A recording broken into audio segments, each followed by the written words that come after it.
Hello, हाँ रोहिन भाई बोलो, क्या हालचाल है? अरे साहिल, तुम भूल गए क्या कि आज हमें कहाँ जाना है? क्या तुम रामपाल की शर्त भी भूल गए?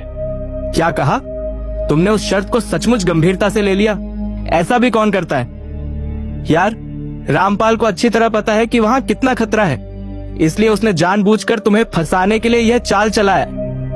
शर्त चाहे जैसी भी हो, शर्त तो शर्त होती है। अगर मैं उसे पूरा किए बिना दोबारा कॉलेज गया तो मेरा कोई सम्मान नहीं करेगा। आखिर मैं अपना मुंह कैसे दिखाऊंगा? अरे रोहन, पहले जान बच जाए यही बहुत बड़ी बात है। सम्मान की बात तो बहुत दूर है। तू इतनी सी बात क्यों नहीं समझता? अगर जान ही नहीं रहेगा तो सम्मान का क्या करेगा?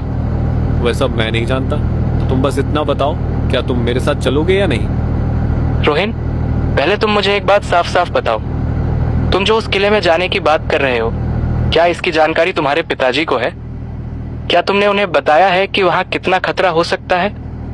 मुझे नहीं लगता कि अगर उन्हें इस बारे में पता होता तो वे तुम्हें वहाँ जाने की अनुमति देते। इसलिए पहले सच सच बताओ, क्या तुम्हारे पिताजी को तुम्हारे इस फैसले के बारे में कुछ मालूम है या नहीं? कैसी बातें कर रहे हो साहिल? अगर मैं इस शर्त के बारे में अपने पिताजी को बता देता तो क्या तुम्हें लगता है कि वे मुझे वहां जाने देते? बिल्कुल नहीं। इसी वजह से मैं उन्हें बिना बताए ही घर से निकल चुका हूँ।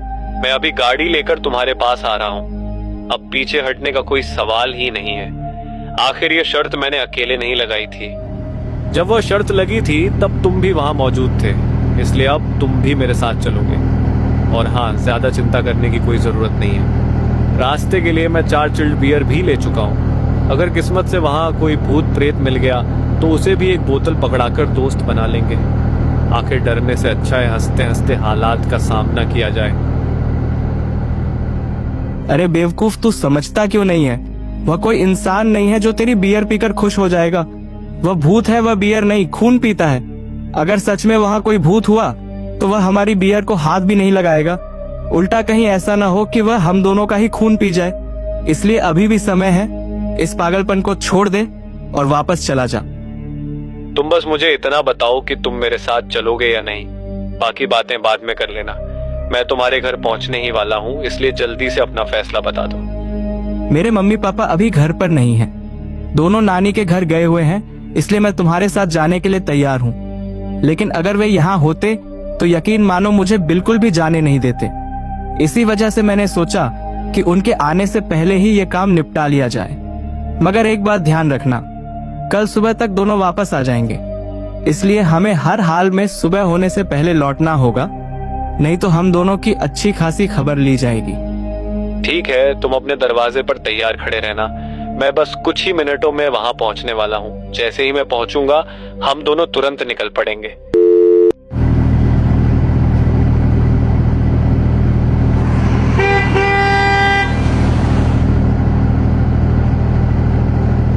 रोहन कुछ ही देर में अपनी गाड़ी लेकर साहिल के घर के सामने आकर रुक जाता है।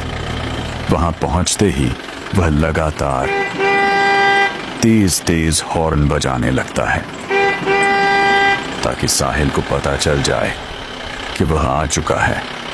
रात की खामोशी में गाड़ी का हॉर्न दूर दूर तक गूंजने लगता है। रोहिन की गाड़ी का लगातार बजता हुआ हॉर्न सुनकर साहिल घर के अंदर से बाहर निकल आता है। वह जल्दी जल्दी कदम बढ़ाते हुए गाड़ी की ओर आने लगता है। उसके चेहरे पर हल्की घबराहट साफ दिखाई दे रहा था, मानो वह अभी भी इस सफर को लेकर पूरी तरह तैयार न हो। साहिल फुर्ती से गाड़ी में बैठ जाता है। उसके बैठते ही रोहिन गाड़ी को आगे बढ़ा देता है और वहां से निकल पड़ता है। देखते ही देखते उनकी गाड़ी अंधेरी और सुनसान सड़क पर दौड़ने लगती है, जबकि दोनों दोस्त एक ऐसे सफर की ओर बढ़ रहे थे जिसके बारे में सोचकर ही रोंगटे खड़े हो जाते थे। क्या रे साहिल, तू तो घर पर इतना डर रहा था कि लगा आज मेरे साथ बिल्कुल नहीं आएगा, लेकिन अब देख आखिर गाड़ी में बैठ ही गया। सच बता, अभी भी डर लग रहा है ना? तेरे चेहरे को देखकर तो ऐसा ही लग रहा है। अच्छा, एक बात बताओ रोहन, अगर तुम्हारे पिताजी को पता चल गया कि तुम इस वक्त कहाँ जा रहे हो तो फिर क्या होगा? मुझे तो लगता है कि वे बहुत नाराज हो जाएंगे। आखिर तुमने उनसे बिना बताए घर छोड़ा है। सच बताऊं, मुझे उस किले से ज्यादा डर तो तुम्हारे पिताजी के गुस्से से लग रहा है। क्या बात कर रहे हो साहिल? ऐसा लग रहा है कि तुम अपने पिताजी से कम और मेरे पिताजी से ज्यादा डरते हो। जिस तरह से तुम बार बार उनके बारे में बात कर रहे हो, ऐसा लगता है कि अगर उन्हें हमारे यहाँ आने की खबर मिल गई तो सबसे पहले तुम्हारी ही शामत आने वाली है। रोहिन, तुम्हारे पिताजी के वो मोटे लंबी तगड़ी मूंछों वाले और हर वक्त गुस्से वाला चेहरा बनाए रहते हैं। उन्हें देखकर तो कोई भी पैंट में मूत देगा। मुझे समझ में नहीं आता कि तुम्हें उनसे डर क्यों नहीं लगता। बस डर नहीं लगता, आखिर मैं उनका इकलौता बेटा हूं ना, इसलिए चाहे जितना भी डांट लें या गुस्सा कर लें, मुझे पता है कि आखिर में उनका सारा प्यार मेरे लिए ही है। उधर रोहन के पिताजी रोहन को घर में न पाकर बेचैन होने लगे। उन्होंने तुरंत अपने स्टाफ को बुलाया और पूछा, मुकेश रोहन कहाँ है? मुझे वो कहीं दिखाई नहीं दे रहा। उसकी गाड़ी भी घर पर नहीं है। और हाँ, वह मेरा फोन भी नहीं उठा रहा है। मैं कब से उसे लगातार फोन कर रहा हूं, लेकिन वह एक भी कॉल का जवाब नहीं दे रहा। आखिर मामला क्या है? क्या वह तुम्हें कुछ बताकर गया था? आखिर वह इस समय गया कहाँ है?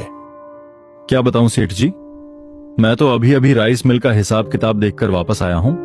मुझे भी नहीं पता कि रोहन कहाँ गया है। आप चिंता मत कीजिए, मैं अभी पता करता हूं कि वह कहाँ है और क्या कर रहा है। इतना बोलकर स्टाफ मुकेश वहां से चला जाता है, यह पता करने के लिए कि सेठ धनराज का बेटा रोहन आखिर कहाँ गया होगा।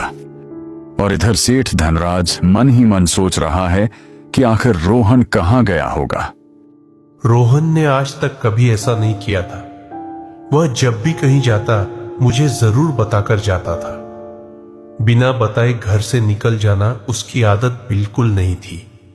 लेकिन आज न जाने ऐसा क्या हो गया कि वह बिना कुछ कहे ही चला गया। न उसने मुझसे कोई बात की, न ही कोई जानकारी छोड़ी। आखिर ऐसी कौन सी बात थी जिसे उसने मुझसे छिपाना जरूरी समझा? यह सोचकर मेरा मन और भी बेचैन होता जा रहा है। रोहन, क्या तुम्हें पता है पटना की सबसे बड़ी खबर क्या है? जो आदमी कल तक लोगों की नजरों में भगवान बना हुआ था, आज वही आतंकवादी कहलाया जा रहा है। आखिर एक ही रात में ऐसा क्या हो गया कि लोगों की सोच ही बदल गई? हाँ, मैंने भी इंस्टाग्राम रील में देखा था कि खान सर के कोचिंग सेंटर के बाहर गोली चलने की खबर वायरल हो रही थी। लेकिन भाई, हम इसमें क्या कर सकते हैं? हमारे बिहार का सिस्टम ही कुछ ऐसा है, जो खुद कुछ नहीं करते वही अक्सर काम करने वालों के रास्ते में रुकावटें खड़ी करते रहते हैं। तो क्या भाई, अब लोग खान सर को आतंकवादी ही घोषित कर देंगे? कल तक जिनकी तारीफ करते नहीं थकते थे, आज उन्हीं पर उंगली उठा रहे हैं। बिना पूरी सच्चाई जाने किसी के बारे में इतना बड़ा फैसला कैसे लिया जा सकता है? देख ले भाई, यह न मेरे हाथ में है और न तुम्हारे हाथ में। यह सब मीडिया के हाथ में है। लोग वही मानते हैं जो उन्हें दिखाया और बताया जाता है। मीडिया जिस बात को जोर शोर से उठाएगा, चर्चा भी उसी की होगी। रोहन इतना कह ही रहा था कि तभी साहिल की नजर सामने पड़ी। सड़क पर एक पुलिस चौकी लगी हुई थी और रास्ता रोककर 2 पुलिस वाले खड़े थे। वे हर आने जाने वाली गाड़ी को रोककर जांच कर रहे थे। यह नजारा देखते ही साहिल का दिल तेजी से धड़कने लगा। उसने घबरा